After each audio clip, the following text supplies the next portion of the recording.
Welcome to the Daily Insider here on Vegas Insider. I am Kevin Rogers. Monday, February 7th, 2022. You know what that means? It's Super Bowl week. Super Bowl 56 in LA. Rams and Bengals coming up this Sunday. Very excited for this game. And it's a Monday, so you know what that means. Our buddy Dave Sharapan, he is on Radio Row in LA.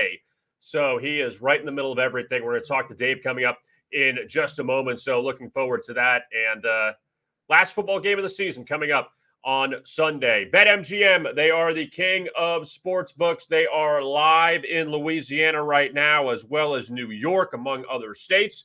And they're offering a welcome bonus for casino and sportsbook new users. Enter the bonus code VI bonus for a $25 no deposit free casino game, plus a 100% deposit match up to $1,000. Enter VI bonus in the BetMGM Sportsbook app to receive a $1,000 risk-free bet for your first wager. For more information, check them out today at BetMGM.com. All right, there he is. What's up? Radio Row in Los Angeles. It's Dave Sharapan, Sports BK Consig on Twitter. And Dave, Radio Row, is this your first time there? That's the first question I have for you. First time, yes. First time ever for Radio Row. Always in a booking the games for dating back to the Curacao days.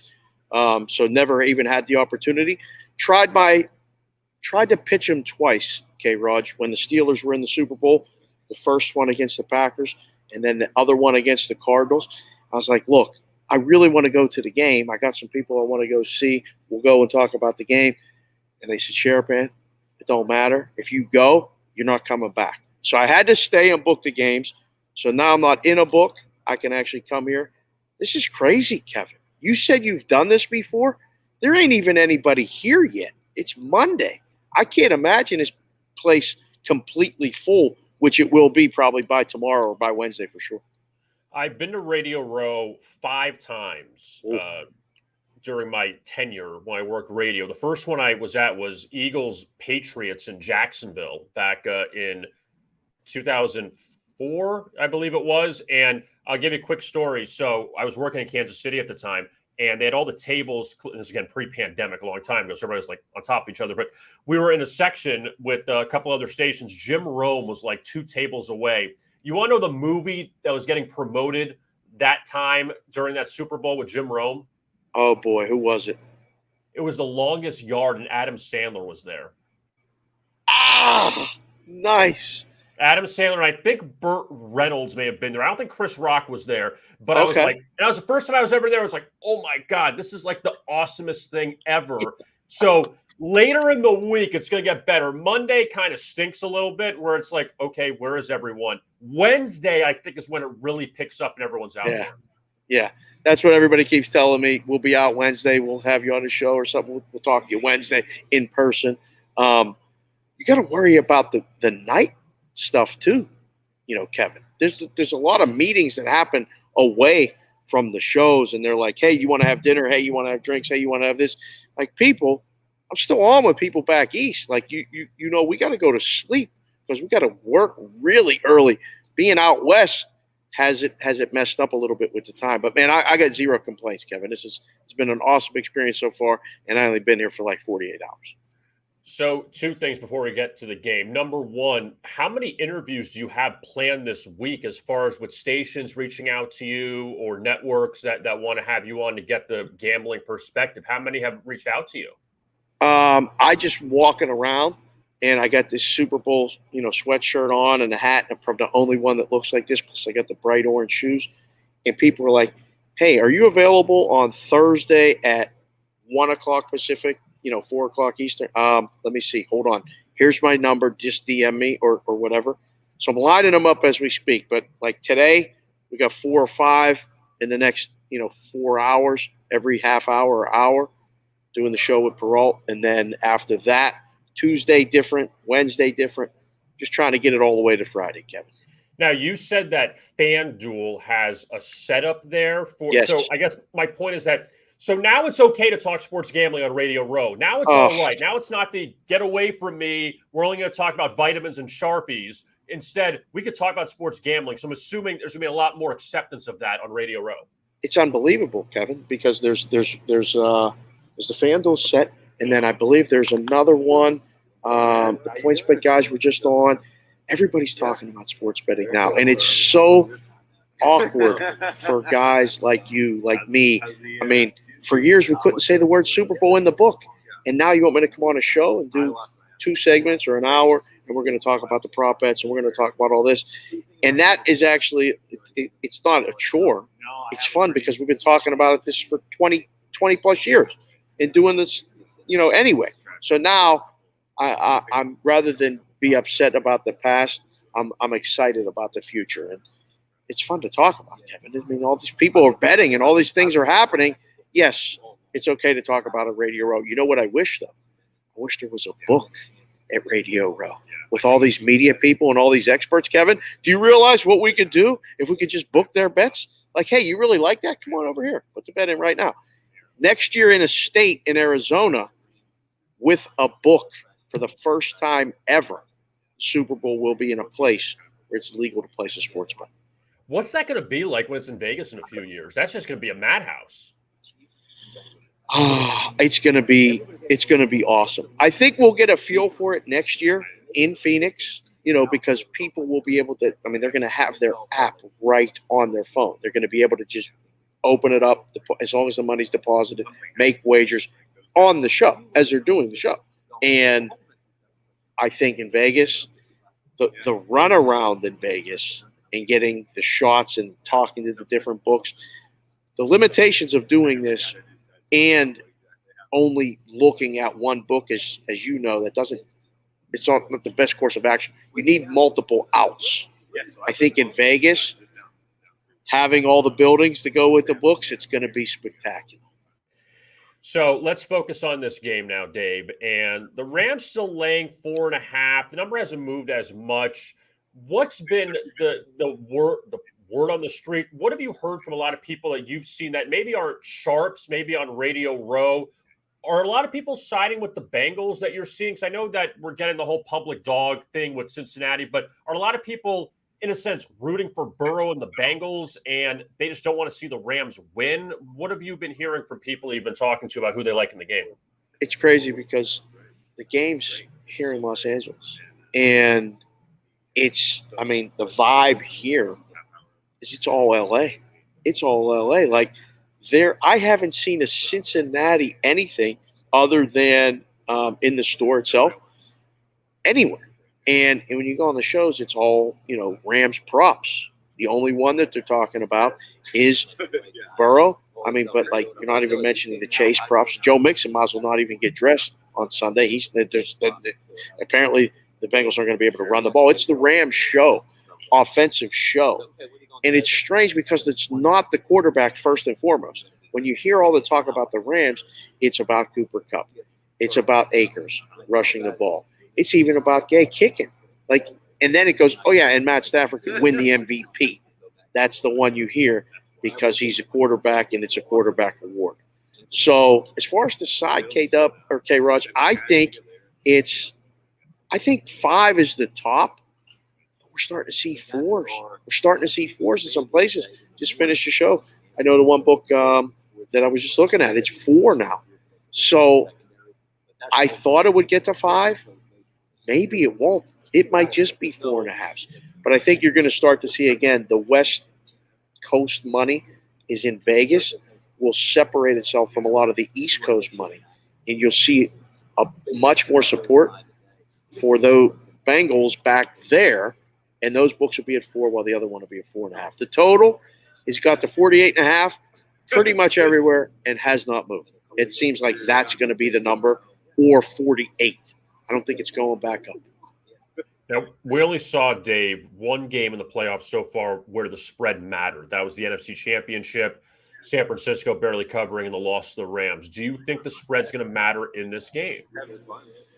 I don't.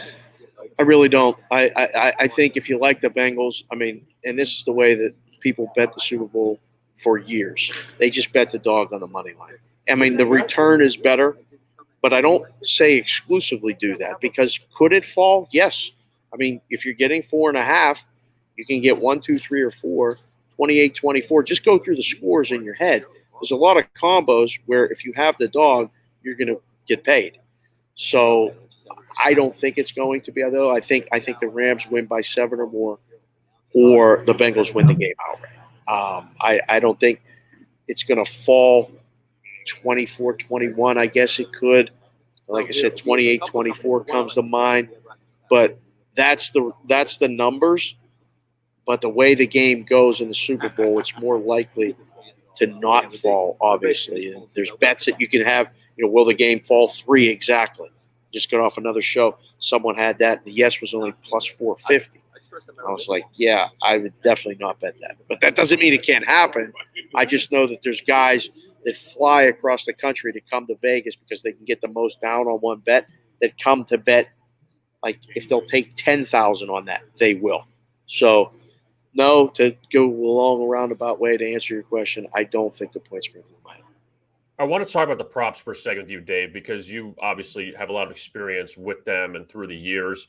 I just want to know your opinion on this, or at least just maybe I'm just not understanding this. That I get the whole, passing yards, rushing yards, all that stuff is pretty standard. But I see that there are the wise guys that know what's going to come out beforehand. But you're making a lot of these props, you don't know what you guys are putting out. You understand what I'm saying? Like, if there's cross props or other new things, how do they know what you're going to put out before you even put it out? They don't.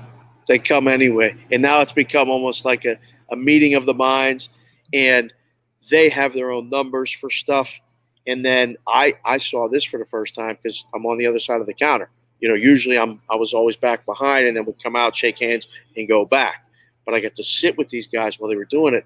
And one had a live spreadsheet that he could input a bunch of different variables or just 2 and get what his number was supposed to be versus what the number was in the book and make his bets accordingly. Literally right there. So they have the flexibility to be able to, I guess, have a position or make a wager immediately, not knowing what the book is putting up. I think the cross-sport props, those are the best ones because those are bets, because those are unique. And those are, you can't really, a lot of the bets on the props are ARBs, where they're just laying one side and they're taking another side somewhere else. Those cross-sport ones, though, those were the most fun for me to make, and those were the most fun for me to book, and also the most fun for me to bet at other books, because that was my opinion and my work directly against yours. And no one else really had that stuff. So there's a zillion of those all over the books. And again, those are the ones I really enjoy doing the most. Were there any that you've looked at? I mean, mainly the Westgate put out a ton of those crazy cross-sport props. I have a few that I looked at, but were there one or two maybe you looked at that you like? No, not particularly yet. I grabbed it and I was hanging out, and I did the shows Friday, and then I left. I left Saturday to come here. So I have it in my bag. I've been referring to it in between shows. I've been trying to look and see what the line updates are. I was totally intrigued because March Madness is the next event, like big sportsbook event. They have some teams wins in the tournament versus something. And there's one for Villanova that I think the number's wrong. I think the Villanova side of that bet, on the sheet it says it's minus 120. I thought the price should have been minus 200. And I can't remember specifically where it is, and it's over in my bag away from me right now. Otherwise, I would tell you exactly. But I'll go through more of those, and then either I'll DM you or I'll text you, or maybe we'll put it on Twitter and we'll have a back and forth that way. But did you see something that caught your eye? Well, hold on. I have it here. Is this the one? Villanova tournament wins plus 110 against Rams first half touchdowns? Yeah. And Rams were minus 130. Again, this was Thursday, so it could have moved. But okay. Villanova tournament wins against Rams first half touchdowns. So how many Rams first half touchdowns can there be? The most in the history of the NFL is 5. Okay. Washington, right? Yeah, that's Doug Williams. That's my man. Clint Didier. You're so good. Like it's so much. That's why it's so much fun to do the shows. You know the stuff. You didn't have to look it up. Of course, it's Doug Williams. But so the peak number for that is 5. It can't be more than that. It won't be more than that. It won't even probably be 4. Right. So the number's 3. Villanova's not going to win 3 games in the basketball tournament. Like, I think right now Villanova's a 3. It has to be 3. Like, I think it's an upset if they don't win 3. Right? They're going to get to the Elite 8 the way they look right now. Again, just fun things to talk about. I saw that as plus money, and I was like, all right, I think I like that. Well, here's 2 of them. I'm glad you brought that up. And just as a little FYI to everyone, we didn't discuss this before the show. No. So it's not like, oh, this is the segue and all this. We're basically doing this kind of on the fly. Right. I like 2 of those. One of them, and I'm doing just this crazy math, and maybe it's simple math, Dave. Joe Mixon, first rushing attempt versus Purdue tournament wins. Now, Joe Mixon can run for 7 yards and it's over. You can't win more than 6 games in the tournament. Right. And think about it like this. 4 wins gets you to the Final 4. That's how hard it is. It sounds easy, but it's very hard. Correct. Purdue, I think, has made it 3 times past Ever. the second round since 11. I looked that one up. So you're telling me Joe Mixon has a 5-yard run, his first rushing attempt? You're got to be in the clear on that one. Maybe Joe Mixon averages 4 yards a carry, does he not? He does, but here's the only thing. I looked up his first rushing attempt for every game this year. A lot of them were 2s. He only had a few, like 5, a 10, and a lot of 2s. So you got to hope for a 3 or a 4, and then I think you're in good shape. Well, if you get a 4, you're in real good shape. Yeah. 3 at least keeps you in the game. 2, you might be toast, but you got action for at least another month, right? I mean, the tournament's not until mid-March. So part of the battle, at least when you do it on your phone, you can't lose the ticket. But if you get a paper ticket in that, you can lose the ticket. It's keeping the ticket alive, somewhere safe. See, that's a great prop. That like coming up with that number, 1, in a room, I know how much fun that is. But 2, it should do more action because we just did 5 minutes of content on it. No one else is going to talk about that, most likely. And I'm with you. Like, what's the price? Mixon, what was the price on the sheet with Mixon? Minus what? Minus 110 each way. Yeah, I mean, see, that should probably be favored a little bit more. Like, I would have made that favorite a little bit more because, like you said, you can give the peak, and that's win it all. I mean, Purdue looks like one of the favorites, but we know firsthand these things don't go the way they're supposed to go in March. Another one, Auburn, again, who slipped by Georgia, who is not very good, but Auburn's got 1 loss this year.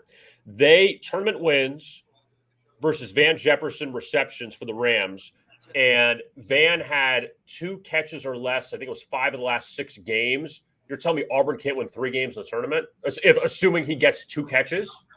What's the price on that? 110 each way. Oh, man, I like that one too. Again, this was Thursday, so it's been a few days, and we don't know how much it's changed. But that's another one. And the other one I found, which I don't love as much, but here's this one. Baylor tournament wins, minus 110 each way, basically a pick 'em against Bengals touchdowns for the game. So Bengals team total is what, 24? I think the Bengals team total is 20, 48, 21. I think 27-21 is around the right number, or 24, 23. So team total is 3 touchdowns. Do you like Baylor to make another postseason run?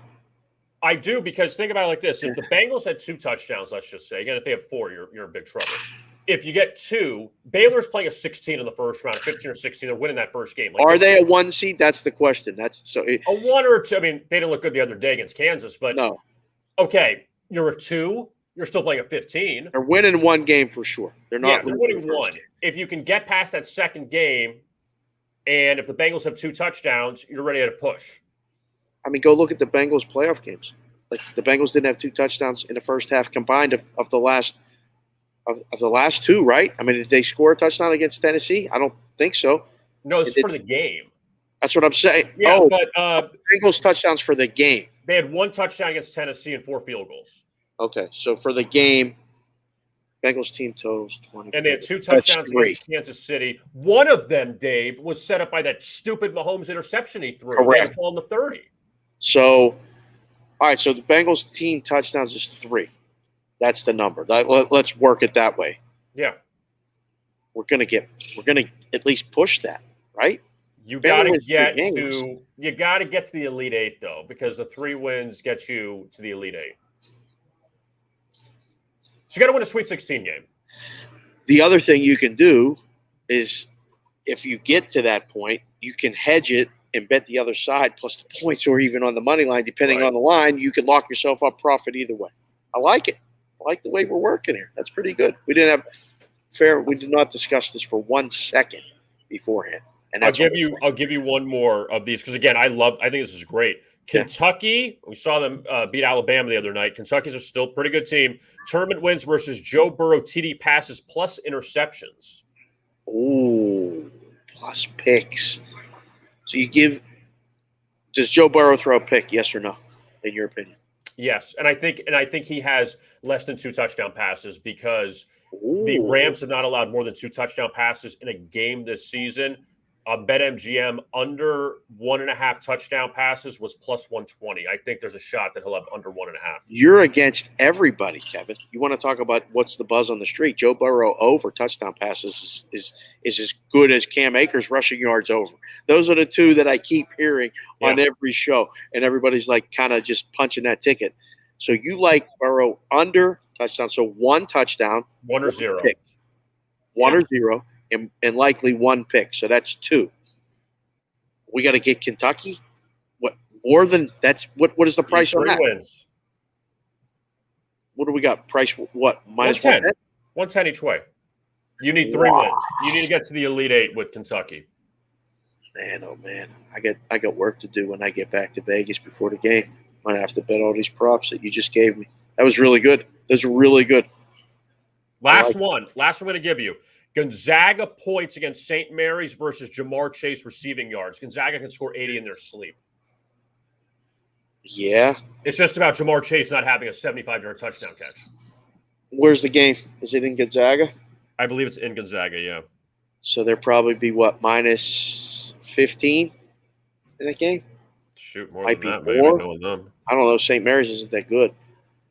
Totals have been team totals, probably 70. That's why it's so close. Because Gonzaga, I noticed. Yeah, the game's in Spokane.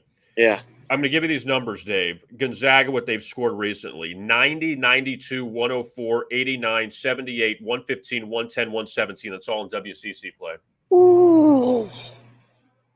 Was this the first time they're playing St. Mary's? That will be the first time they're playing them? Yeah. I mean, you got to figure them good for 80, like you said. Yeah, they play them at the end of the season. Yeah, so this is the first time. So this is the first time they're playing. They should score 80 in their sleep. Against them, without a doubt.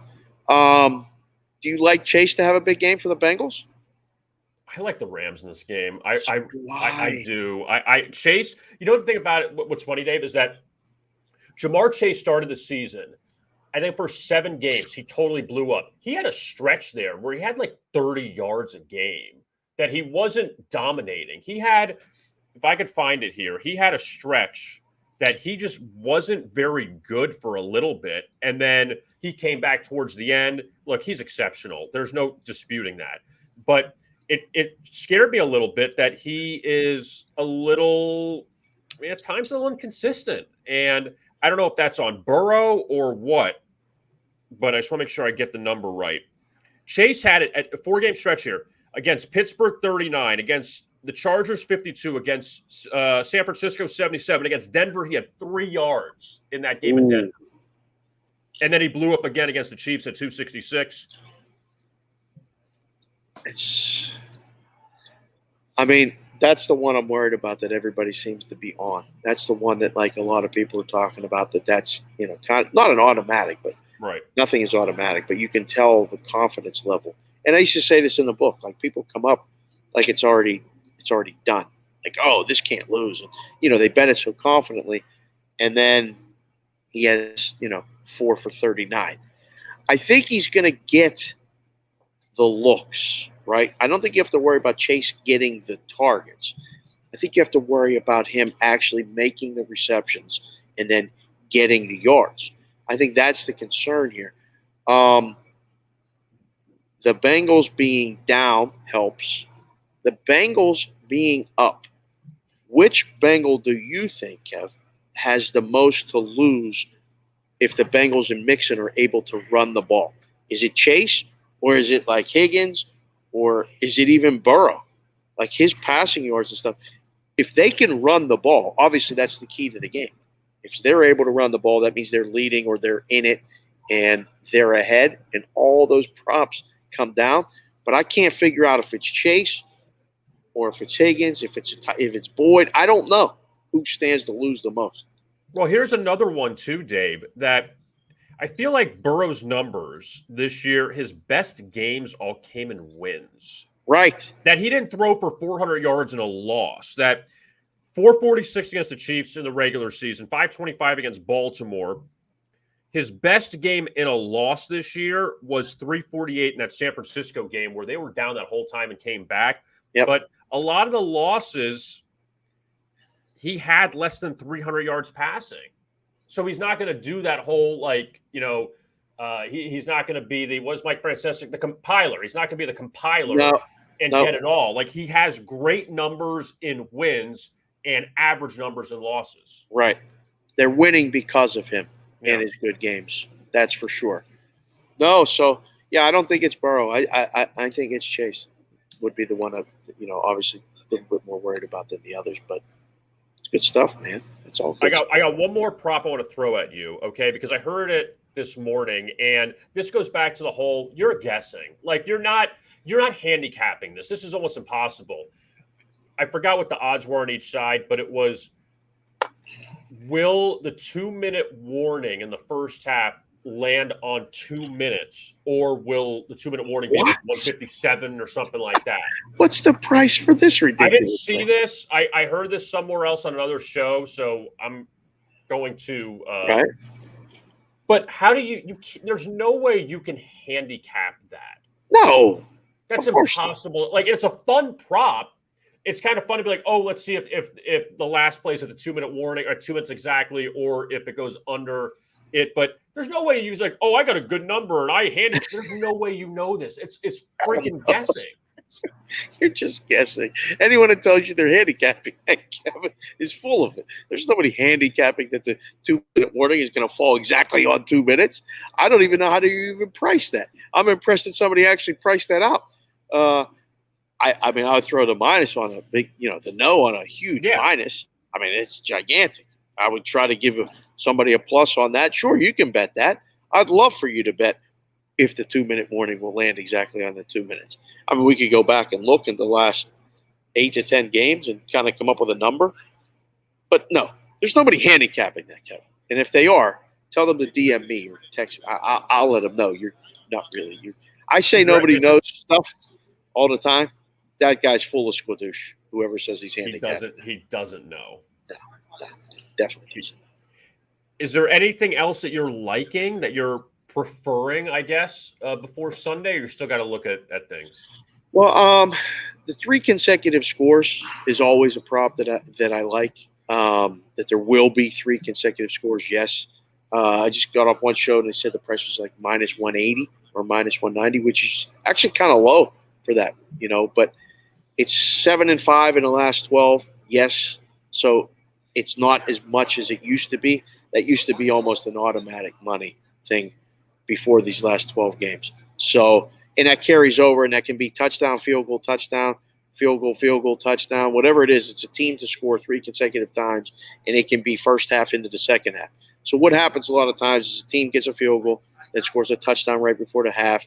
They get the ball to start the second half and come down and kick the field goal. It's 3 consecutive scores. So, and it happens way more than you think, even during the course of a game. It sounds so much harder to do than it is, and you'd be surprised. That's why the minus is the favorite. But that one, and then one of my old staples that I just bet blindly every year, no matter what the matchup is under 1.5 yards shortest touchdown. There's always, it feels like, a 1-yard touchdown plunge, run, quarterback, whatever. Now with all these flags, pass interference in the end zone is kind of a regular thing, and there's a 1-yard touchdown. Now, whether they get in or not, thank goodness the Chiefs aren't in it, because they apparently get to the 1-yard line and like to do a lot of crazy different things, don't get in. But those are the couple that I always look at, regardless of matchup. Listen, I'm not going to lie. I want to get in on the Cooper Kupp stuff too. I mean, it's been fun. Yeah, anything Cooper Kupp has been easy. You don't even have to think. Over receptions, over yards. Will he score a touchdown? Is minus 210. I have never seen a guy in the Super Bowl that I can remember have such a ridiculous price to score, but apparently it's an automatic thing. So I'll probably jump in on that by the time the game starts. My last prop question for you before I let you go do you advise people to stay away from big minus prices, go for the plus prices, or it just kind of depends? It all depends. I tell people to feel very comfortable with the bet and then accept the price, okay? Because you may think you're buying a ticket on this, and then you get up there, or especially in Vegas in person, nothing was ever what it was on the sheet, because the sheet was always the opening number. And we left it that way because we didn't want to confuse people, and we couldn't figure out what day do we reprint all these sheets and try to put the updated number on it. So starting price on the sheet, by the time you get to the counter, the price was very different. If you still like the bet, pay the price. If you get to a certain number and you're not comfortable with the price, don't do it. If you're not comfortable with the juice, don't do it. If you're not comfortable with the number, don't do it. There's nothing that forces you to make these plays. Listen, I've seen guys fly across the country to bet that there will not be a safety. They're laying 1,400. They're laying 1,200. They're bringing. If they could bet 120,000 on it, they would. They're comfortable with that price. So I think it's really hard to say, and I tell people all the time at this point of the year, you got a week left. Enjoy the game. Bet what you want. Don't listen. If you want to lay prices, lay it. If you want to take pluses, take it. Because after this, you better be into college basketball or the NBA or some hockey, because I don't think baseball's coming anytime soon, bro. So we got to focus on this. Enjoy the props. Enjoy the football. It's a long winter until we get to the summer, and then talking about football again. Are there going to be a lot of CLV trophies handed out this season? Man, we're going to have a whole trophy case. There's people talking about it already. Oh, I got this price on this. I got this price. Just see me on Sunday night or on Monday. I don't want to hear about your price until you come up. You can brag when you win. That's fine. But if you hold it as a trophy and a participation trophy when you lose, I'm going to put the picture of the can. Listen, I can't find that can in L.A. That thing's only a Vegas thing. CLV can. I'm going to find some basura cans all over. We can put those tickets in. Well, I will say this, Dave. I'm very happy you're on Radio Row. That should be pretty cool this week, once it gets really crowded. And it's a really fun experience, too. I don't know what it's like with COVID now and with the pandemic and how they treat things, but it's got to be a really cool experience to see all those people out there. And, I'm happy for you. And hope we see at one of these big time sets, maybe, not just on Daily Insider. Yeah, man, we'll be all over the place, but we'll be dropping you. And thanks for having me on. It is going to be a fun experience. It already is. And hopefully you cash all them prop tickets, Cambridge. Dave Sharapan, you can find him SportsBK Consig on Twitter. Dave, thanks again. We'll talk to you next week. See you, brother. Talk to you later. All right, there is Dave Sharapan. He is at Radio Row, and Radio Row, I will say, from doing it several times, working in radio, it's a lot of fun. It's really cool. And 5 times I went: Jacksonville, Detroit, Miami twice, and Tampa. And because I'm based in Florida, so obviously going to Miami and Tampa was very easy. But it's really cool. You have the setups of, back then, now I know that the whole media thing has shifted, but all the radio stations, and you have ESPN, FS1, NFL Network, they're all there. They have their shows set up, and it's pretty cool. And they get a lot of athletes that roam around Radio Row, a lot of football players, and they interview and they pitch things. I joked with Dave. I said vitamins and Sharpies. I remember, I think it was Donald Driver. Was it Donald Driver of the Packers, or it was No, it was I think it was Derek Brooks of the Buccaneers, maybe, and they were promoting Sharpies, and they throw them all out on the table, and it's just a bunch of stuff. So, kind of the trade off of talking to these players is, oh, by the way, so what do you have? Oh, I have this vitamin line that I want to tell you about, and go to www.vitamin.com, and you can find this and that, and that's what they're doing. So it's kind of the game you have to play, but it really is a lot of fun, and I'm happy Dave is out there and out in LA for Super Bowl 56 between the Rams and the Bengals on Sunday. We finally are going to get it, and a few more days still to talk about all of this. Here's the GOAT, DraftKings, and look, the GOAT's not going to be able to make it to LA. We know that sports betting is not legal yet in California, but he has made his way to Louisiana because DraftKings is now legal in Louisiana, and he is more than happy to be there to hang out. Look, you can't party in LA. Go party in New Orleans this weekend if you want for the Super Bowl. And DraftKings, a championship series, you can score it a seat to the Tournament of Champions. The DraftKings Championship Series is the ultimate competition of contest winners from daily fantasy sports, sportsbook, and casino, the one and only place you can compete in the king of competitions. The best of the best in each domain will compete for series supremacy in their own domain's Tournament of Champions. They'll have one goal in mind: win the ultimate crown and earn the title of the greatest of all time, the GOAT. That's right. You could be just like that GOAT, and he may not share that crown with you, but you can get your own if you win at the DraftKings Championship Series. Check it out today at DraftKings.com. All right, we're going to go over some basketball now. And for those of you that don't know, you have to get familiar with basketball, considering we are at the end of the line for football after Sunday. And no, didn't really watch the Pro Bowl, didn't really watch the NHL All-Star game that was in Vegas this past weekend. But the NHL resumes tonight. You have two games with Carolina, Toronto, and Ottawa, New Jersey. And the NHL deciding not to go to the Olympics, which I think was the right idea, and making up all these games that they missed from the first few months of the season. So you're going to have a lot of NHL beginning tonight. And it was originally supposed to be a 3-week break, but now really no break for the NHL. All right, let's look at the NBA. Raptors and Hornets. We'll start off with them in Charlotte. And the Raptors right now, they are back in business. They've won 5 in a row. They've covered all 5 of those games, coming off 3 straight wins over 3 pretty good teams in the Eastern Conference: Miami, Chicago, and Atlanta. And the Hawks, they've come back to life as well. Also beat the Hawks and the Heat on the road. They actually played the last 6 games, interestingly enough, twice against Atlanta, twice against Miami, twice against Chicago. So Toronto got to see some pretty good teams in the East. Now they go to Charlotte, and the Hornets have gone backwards, 4 consecutive losses, 3 straight at home. Also, they are 1-4 ATS the last 5. And if you missed this on Saturday night, so Charlotte led Miami 51-46 at the half.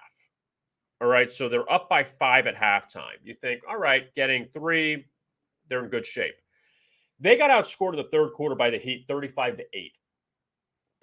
They scored 8 points in the third quarter, the Hornets. So they got blown out by the Heat 104-86. And now they get Toronto again. They just lost to the Raptors 125-113 back in late January. Charlotte was a 1-point favorite that night at Toronto, but the Raptors now laying points on the road at total of 224.5.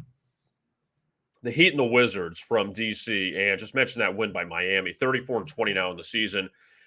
They're 31-23 against the spread. Eric Spoelstra is going to coach team LeBron. That's right, because they don't do East and West anymore. But Spoelstra is coaching one of the teams because the Heat have the best record in the Eastern Conference, and this is like the deadline. So he made it in, and he'll coach there in Cleveland coming up for the All-Star game. But Miami, after that 3-game skid, they've won 2 in a row. They've allowed 86 and 95 in those 2 wins. Washington, not good. Not good for the Wizards. They have dropped now 7 of 8. They lost to Phoenix 95-80 on Saturday night. During the stretch, they've scored 80, 98, 95. They did beat Philadelphia on the road 106-103. Again, no Bradley Beal, so that has something to do with their struggles. 4 straight unders for Washington during the stretch. So far, the teams have met 3 times. Home team has won all 3 times. Heat has won twice. Wizards won once. So final regular season meeting between these two. Heat almost laying a touchdown in this game. Suns and the Bulls from Chicago. And the Bulls heavy dogs tonight. Zach LaVine looks like he'll be out again. Bulls lost to the Sixers on Sunday, 119-108. So Chicago right now, interesting numbers. Days rest 9-2 to the over when they have no rest. 7-4 straight up, 6-4-1 ATS on the second of a back-to-back. So that number is in Chicago's corner, even though this is a heavy number. The Suns and the Bulls last played last season. Suns won both times. So first time they're meeting this season. Phoenix, they go to Philadelphia, they get Milwaukee for an NBA Finals rematch. That's their next 3 games. So not easy for the Suns, who, as I mentioned, just beat the Wizards on Saturday night. Chicago's dropped 2 of 3. Chicago also on a 6-game over streak going into tonight's matchup, but a heavy number for the Suns to lay against the Bulls. The Warriors and the Thunder, this used to be a really important matchup in the West. Well, Golden State's still really good, but Oklahoma City's not. Thunder at 17-35, Warriors at 40-13. And Golden State's been off since last Thursday when they beat Sacramento 126-114. Now 8 straight wins for the Warriors.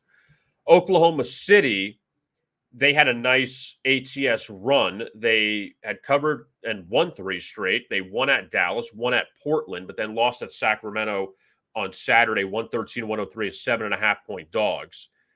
And the Thunder right now, they dropped 8 of 10, or actually 7 of 10, I should say. But these teams last met in October, a pair of matchups. Both stayed under the total. 106-98 win for the Warriors, 103-82 win at home for the Warriors. So this total at 210.5. First total was 223.5, second 216.5. So now it's dropped all the way to 210.5. And you wonder if Golden State, if they'll beat the Oklahoma City Thunder for the 3rd time this season. The Knicks and the Jazz, they wrap things up tonight. The Knicks, a horrible loss to the Lakers back on Saturday. LeBron came back. Knicks up 15 at the half. They got outscored by 18 in the 3rd quarter.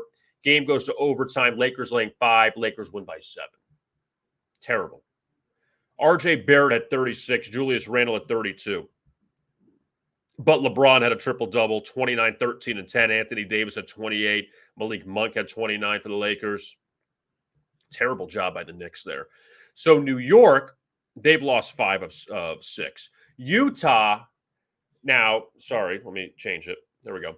Utah, they've won 2 straight. They just destroyed Brooklyn, who's a complete dumpster fire at this point. But the difference with the Jazz is now they have Donovan Mitchell back. Still no Gobert. Joe Ingles is out with an ACL tear. But Donovan Mitchell had 27 against Brooklyn the other night. So Utah, they get their best player back. So they were on a bit of a skid for a while. And now they've won 2 straight. They're coming back to life. And Utah, after they played New York, they got Golden State. And then after that, Orlando and Houston. So they'll win those 2 at home.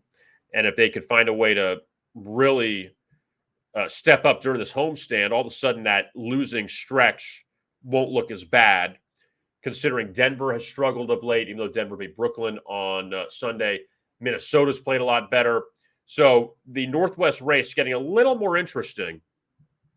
And New York continues their West Coast swing. Jazz did beat the Knicks last time they played last season at home by 14. So we'll see how that measures up coming up tonight. Take a quick look at some college basketball, and 3 games we'll focus on tonight. First in the ACC. So Coach K went to North Carolina on Saturday, and Duke dominated the Tar Heels. Now 19-3 for the Blue Devils. 87-67 win for Duke. They won all 3 games on the road. They just played at UNC, at Notre Dame, and at Louisville. And pretty much dominated all of them, covered in all of them. Yeah, Duke's been an absolute machine. And Virginia playing a little bit better now. They've won 3 of 4, granted all at home. They beat Boston College and Miami. They shot 60% from the floor against Miami. The Hurricanes didn't have one free throw attempt in that game on Saturday. Virginia had 3 free throws attempts. So game moved along. We have 3 free throws between the two teams the entire game. But Virginia, though, they have lost 3 of their past 4 on the road, including all 3 as a road underdog. So that's going to be an issue for Tony Bennett's team. And these teams have not played each other yet this season. 2 more games to look at inside of college basketball. Big one inside of the Big 12. Kansas, who just destroyed Baylor on Saturday at home. Now the Jayhawks head to Austin to face Texas tonight. And Kansas, since that loss to Kentucky, beat Iowa State by 9, beat Baylor by 14. That game wasn't even as close as the final indicated. But Kansas playing a little better as far as covering numbers. They were an 0-4 ATS run before back-to-back covers. Now, Texas, this is not going to be easy this week. They get the Jayhawks at home, and they go to Waco to face Baylor on Saturday. So Texas, who actually has been all right, they've won 4 of 5. They had that blowout loss at Texas Tech last Tuesday in Chris Beard's return to Lubbock, but then they beat up Iowa State on Saturday, 63-41. So Texas has played better. They've won 4 of 5, and the Longhorns, they did see success against Kansas last year, beating them twice. Now, that was under Shaka Smart, and Chris Beard has seen Kansas plenty as the head coach of Texas Tech, so it's nothing new for him. But Kansas here, they are a short favorite against Texas in that game tonight. Arizona and Arizona State, they meet up in the Pac-12. Kind of an odd scheduling spot. You don't see a lot of Monday night Pac-12 games, but Arizona at 19-2, Arizona State at 7-13. Arizona State, they just knocked off UCLA in 3 overtimes on Saturday. And when you look at the Sun Devils, granted, not very good. They've covered 4 of 5. Listen to their last 4 games. UCLA and USC at home, at Arizona, at USC. So not an easy stretch. Now they get Arizona again tonight in Tempe. Arizona, they failed to cover against USC. They won by 9. I'm surprised they even won by that many because that game was pretty close. Arizona 1-3 against the spread their last 4 straight unders for the Wildcats. They just came off of wins over USC and UCLA. Also, Arizona beat Arizona State in Tucson 67-56 as 21.5-point favorites back on January 29th. So laying 21.5 at home, now laying 11.5 on the road. Obviously, short trip to Tempe. But Arizona State, we'll see how they respond after that big win over USC. Now, the one thing I'll say about Arizona State is their last 2 wins, after that win, they covered in a loss to San Francisco, a pretty good San Francisco team out of the WCC, and they covered in a loss at Stanford. So they're going to be competitive. They're not going to have a letdown necessarily. And they had beaten Creighton and then lost to San Francisco at home. And they edged Utah, who's not very good, but then lost a close one to Stanford. So Arizona State will give a good effort tonight, considering they did beat UCLA in triple overtime on Saturday. All right, before we get out of here, I want to say about BetMGM. They are the king of sports books, and they are live in Louisiana. They are live in New York, among other states, Arizona, New Jersey, Tennessee, West Virginia, Mississippi, Washington, D.C., Indiana, Pennsylvania, Colorado, Iowa, Virginia, Michigan, Illinois, and Wyoming. That's where you can find BetMGM. They offer a welcome bonus for casino and sportsbook new users. Enter the bonus code VIBonus for a $25 no deposit free casino game plus a 100% deposit match up to $1,000. Enter VIBonus on the BetMGM Sportsbook app to receive a $1,000 risk-free bet for your first wager. Check them out now at BetMGM.com. My thanks to Dave Sharapan, as always. Love talking to him on Mondays. And he's on Radio Row. We'll talk to him next week to wrap up the NFL season. And next Monday, we'll have a champion. We'll see who wins Super Bowl 56, Rams or the Bengals. We'll talk plenty more about this game coming up during the week. And we'll have some prop videos as well you could check out on our YouTube channel. quarterback props, running back props, receiver props, cross sport props. So we'll talk about those. And if you watch today, then probably give you some of those NCAA tournament / Super Bowl props that are out there. So we'll talk all about that in the videos. Also, don't forget to subscribe to our YouTube channel at Vegas Insider. We greatly appreciate it. I am Kevin Rogers. Thanks a lot for tuning into this edition of the Daily Insider. We'll be back with you tomorrow at noon Eastern. And as always, best of luck with your bets.